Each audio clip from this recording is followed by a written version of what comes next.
तो वहीं छत्तीसगढ़ कांग्रेस की प्रेस कॉन्फ्रेंस से आज पूर्व मुख्यमंत्री भूपेश बघेल, चरणदास महंत और पीसीसी चीफ दीपक वैज पीसी लेंगे।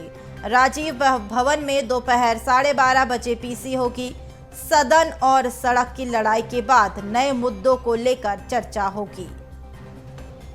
आज राजीव भवन में पीसी कांग्रेस की ओर से आयोजित की गई है। दोपहर 12:30 बजे होगी। सदन और सड़क की लड़ाई के बाद नए मुद्दों को लेकर भी चर्चा की जाएगी।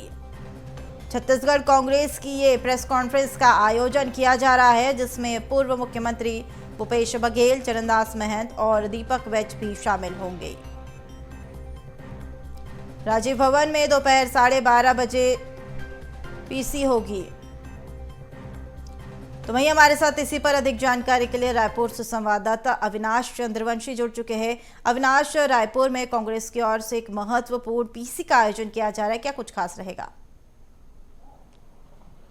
देखिए, आज कांग्रेस की एक बड़ी पीसी होनी है और 12:30 बजे ये पीसी राजीव भवन में होगी, जिसमें पूर्व मुख्यमंत्री भूपेश बघेल, पीसीसी चीफ दीपक वैज और पूर्व विधानसभा अध्यक्ष चरणदास महंत इस प्रेस वार्ता को संबोधित करेंगे। और जैसा कि देखा गया कि पिछले दिनों जिस तरह से सड़क पर कांग्रेस जो है शायद सरकार के खिलाफ उतर आई थी और उसके बाद फिर सदन में भी एक अच्छा खासा बहस जो है विपक्ष के द्वारा किया गया, कई मुद्दों को वहां पर उठाया गया। तो सड़क और सदन की लड़ाई के बाद जो है एक बड़ी पीसी आज राजधानी रायपुर में होनी है, जिसमें कई अहम मुद्दों पर चर्चा की जाएगी। प्रेस कॉन्फ्रेंस में मुख्य रूप से बिगड़ते कानून व्यवस्था को लेकर, उसके बाद विधानसभा में जो चर्चाएं हुई उसको लेकर और आने वाले समय में किन मुद्दों पर विपक्ष अपनी किस तरह से भूमिका निभाएगी, उन तमाम विषयों पर जो है आज विशेष रूप से प्रेस कॉन्फ्रेंस आयोजित की गई है, जिसमें इन पूरे विषय पर आने वाले समय में विपक्ष की भूमिकाओं को लेकर जो है चर्चा की जाएगी। और कई देखा जा रहा है कि लगातार छत्तीसगढ़ में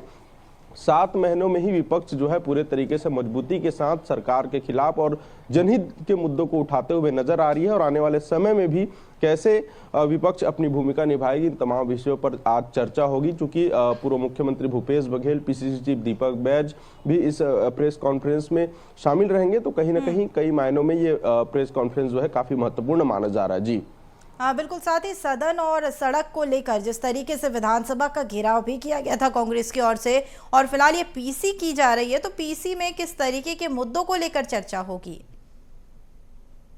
देखिए, सदन और सड़क की लड़ाई की अगर हम बात करें तो विधानसभा सत्र के दौरान जिस तरह से प्रदर्शन कांग्रेस पार्टी ने किया है, चाहे सदन के बाहर हो या फिर सदन के भीतर हो, चूंकि पहले ही दिन विधानसभा सत्र के मानसून सत्र के पहले ही दिन जिस प्रकार से बलौदा बाजार का मुद्दा गरमाया था और उसके बाद फिर सदन के बाहर, यानी जब कांग्रेस ने प्रदर्शन किया, विधानसभा घेराव किया, तो उस समय भी कानून व्यवस्था को लेकर कई तरह के मुद्दों को लेकर जो है कांग्रेस ने लगातार शायद सरकार पर हमला बोला था। तो अभी ये देखा जा रहा है कि आने वाले समय में किस तरह से छत्तीसगढ़ के उन मुद्दों को, जो कि जनता से जुड़े हुए मुद्दे हैं, उन तमाम मुद्दों को घेरने के लिए कौन कौन से विषय रहेंगे, इन तमाम विषयों पर जो है चर्चा होगी। इसके अलावा अगर देखा जाए तो पिछले 7 महीनों में जो सरकार के कार्य हैं और आने वाले समय में सरकार की क्या भूमिका रहेगी और सरकार किस तरह से काम कर रही है, इस पर कांग्रेस पार्टी की कैसी नजर है, कांग्रेस पार्टी के तमाम कार्यकर्ता कैसे काम करेंगे, कैसे सरकार को घेरेंगे, क्योंकि आने वाले समय में फिर से विधानसभा सत्र होंगे।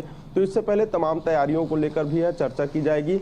सदन में किस किस विषयों पर चर्चा हुई, सदन में किस तरह से विपक्ष की भूमिका रही, सदन में विपक्ष के सवालों को किस तरह से ध्यान दिया गया और कौन कौन से ऐसे विषय हैं जो सदन में विपक्ष की भूमिका को मजबूत करता है, इन तमाम विषयों पर चर्चा की जाएगी। और इसके बाद से फिर विपक्ष अपने आने वाले समय में कौन कैसे कार्य करेगी, क्योंकि आने वाले समय में नगरीय निकाय चुनाव भी है, तो चुनाव में किस तरह से विपक्ष की भूमिका रहेगी, विपक्ष कैसे, यानी कांग्रेस पार्टी कैसे अपने संगठन को मजबूत करेगी और नगरीय निकाय चुनाव में अपना प्रदर्शन बेहतर करने के लिए क्या कुछ कदम उठाएगी, इन तमाम विषयों पर जो है आज चर्चा हो सकती है। जी बिल्कुल अविनाश, तो ये काफी खास रहने वाली है पीसी। इस दौरान सरकार को घेरने के लिए कई ऐसी रणनीति को लेकर भी चर्चा संभव है। तमाम जानकारी साझा करने के लिए बहुत शुक्रिया।